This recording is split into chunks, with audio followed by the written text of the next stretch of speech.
Premeditated intentions to shoot the homeless man. And they did indeed do that and then let the dog, after he was already dead, bite him and have a little bit of enjoyment. Another one, Florida woman arrested for possession of SpaghettiOs. They said the SpaghettiOs look like methamphetamine. Cop sees car when told to get a warrant. Tell owner that that's what he gets for exercising his rights, close quote. That's on the dash cam. Oh, you need a warrant to search my car. Okay, I'm just going to seize your car. No, of course, no drugs were found. No, nothing. Just, of course, who ships the drugs in? Another one, Pennsylvania cop sued for storming home and arresting woman for video recording them out of her own home in the street. I mean, this is the craziness. And the reason police have been told to do this and act like this is because the power structure wants to convert us to a police state. Wants to convert us to a total totalitarian program. The inventor of the internet, no, not Al Gore, the real British inventor, has gone public worldwide and says we're going into a planetary tyranny. He used those words. You can look it up. William Binney used the words total totalitarianism, Big Brother, 1984 on steroids. He comes on the show now 3 times. Well, he's been on with David Knight twice, so 5 times. And it just sounds like me. He's the former director of intelligence at the NSA, number 3 or number 4, a director of the NSA, and he sounds more hardcore than me. And then I break down how I think it's really all working and operating. I don't want to sound arrogant. I know how it works. And he goes, yes, exactly, precisely, exactly, precisely. I have former CIA commanders on. They go, yes, exactly, precisely. Because I'm not bragging. I'm saying we're just confirming our intel, our analysis is spot on. Because all I've done is sit here and study this for a very long time. Believe me, anybody, if they immerse themselves for 22 years, 20 years on air, 6, 7 days a week, anybody does what I've done who isn't mentally retarded. And you'll be an expert on all this stuff. That's why they're scared. See, it seems like we're so far behind down the rat hole in tyranny that we can never come back. That's not how it works. It flips, folks. Once you get a certain amount awake, it's boom. Because it's so obvious, it's so over the top, that they have that on us, that it's so over the top. Until it flips, then that's against them. You see what I'm saying? It's like a judo move. They go over the top so we can't believe it's happening, but if we ever wake up, the bigger they are, the harder they fall, is kind of the analogy. And if people ever wake up out of their trance, they're going to be fully awake.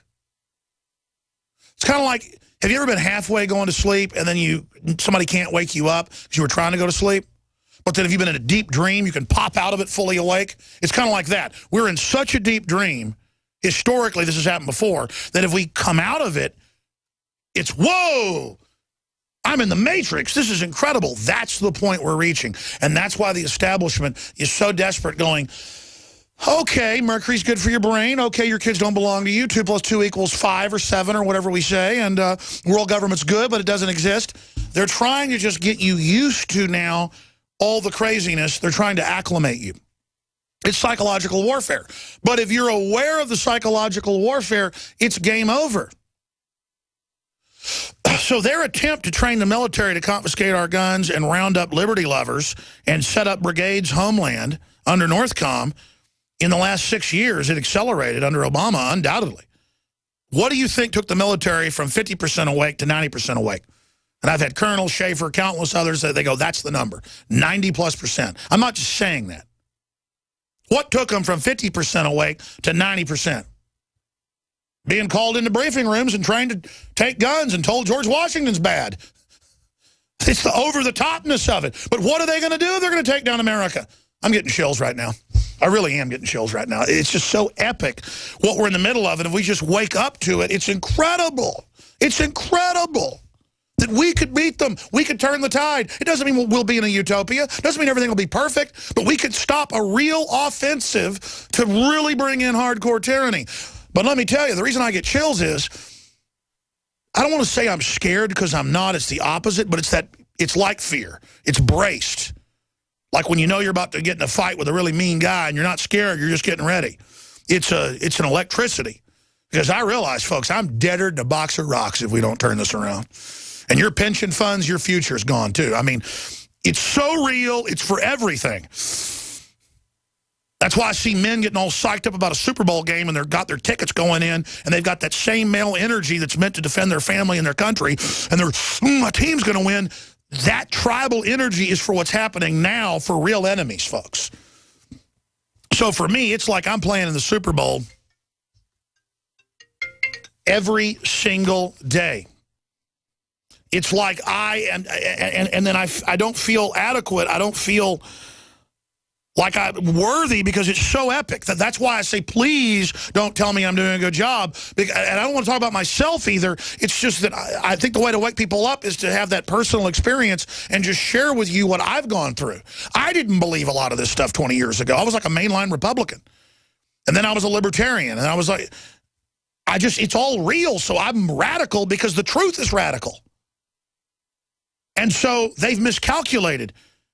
If 50% of the cops were awake probably 10 years ago, now it's like 65, 70. And that's a conservative number because they're now seeing it's all real and they can feel it's bad. They know it's not good. They know it's not freedom. And they see bad guys being brought in and put in charge. They see corruption being allowed to operate. They see it. They're creeped out by it. They just are alone like we are. They don't know what to do. They've destroyed our culture of freedom. They've atomized us. I'm going to go to Dr. Group on Ebola. I'm ranting. But Dr. Group, before we get into Ebola and the shocking news on that front today, talking about the awakening. I mean, I've had dinner with you, hung out with you and your wife last week when you were here in town. You're a really smart guy. You were in Army Special Operations, did a lot of interesting things. You've seen behind the curtain. What do you call this awakening? And am I overestimating it or underestimating it? No, I think that, you know, like yourself, I mean, I'm really involved at looking at more or less the eugenics part of it, how everything ties together with the healthcare. Hey, I was, like you said, you were a Republican. I was all into pharmaceuticals and wanted to be a medical doctor until I started finding out the truth and started digging deeper and digging deeper. And now I'm looking at it as, what's going on and how this is affecting the masses all over the world. And I think that we're at a tipping point. I mean, we're at the maximum. Well, I wouldn't say maximum, but like you said, I mean, even we're approaching the maximum. We're approaching event horizon. Houston, I'm starting to see Homeland Security cars driving around. We have a whole building being built downtown for Homeland Security. So you see Homeland Security working with the local police departments. But at the same time, I have Houston Police Department officers that come by here that tell me that they see what's going on inside. They are waking up. So it's a 50-50 thing. You have the positive and the negative. Sometimes you have more negative, and then all of a sudden you'll have more positive. So it's really, I would say, the strongest fight right now in healthcare, in politics, I mean, all the way around, which is happening, and people are waking up. I'd like to think people would wake up a little bit faster, but the main thing that I've been focusing on is teaching people how to wake up by getting healthier and supporting their body's natural immune system and supporting their self-healing mechanism, because really that's what it all comes down to. I mean, if you look at every single aspect that the globalists have used through poisoning the air and the food and the water, I mean, it's all designed really to dumb you down, to make you mentally retarded, to, lower your IQ levels, to affect your body so you're sick, to instill fear into your system, which drops your immune system by 50%. So getting the word out to people about how they can keep their immune system strong, how they can keep their bodies clean, how they can avoid all that, how they, just knowing the information, how they can protect themselves against fear. I mean, that's probably one of the biggest things out here, with this Ebola. The way I do it is I take action against something, and then that calms me down and makes me feel good. Well, exactly. I'm not scared of anything because I've taken action, and many of your listeners have taken action too. They know what to do. I mean, if you know what to do with an Ebola outbreak, if you know what to do with a pandemic, you've prepared for all that. You've got food storage. You've got a place to go. You've stocked up on, silver. You've stocked up on iodine. You've stocked up on the things that are going to protect your cells, DNA force, all that stuff that's there to protect you and to boost your own immune system and to keep your body strong, and you have a plan, then there's nothing to fear. I mean, you know, if you understand how the globalists and how all those individuals operate, you know, and you just look at why are they breaking all the rules here? Why is Obama signing executive order to, you know, that can force That's it. They're moving on all fronts now. They don't care anymore. I've never seen so much corruption. What does that signify to you as an indicator? Just the fact of how they've handled this Ebola situation. If you look at the supposedly pandemics in the past with swine flu, H1N1, I would say this is by far the worst scenario that we've been in, just because the way the government and the World Health Organization is handling the situation, bringing people into uninfected countries. I mean, this is like insane. You quarantine an area with a potential pandemic.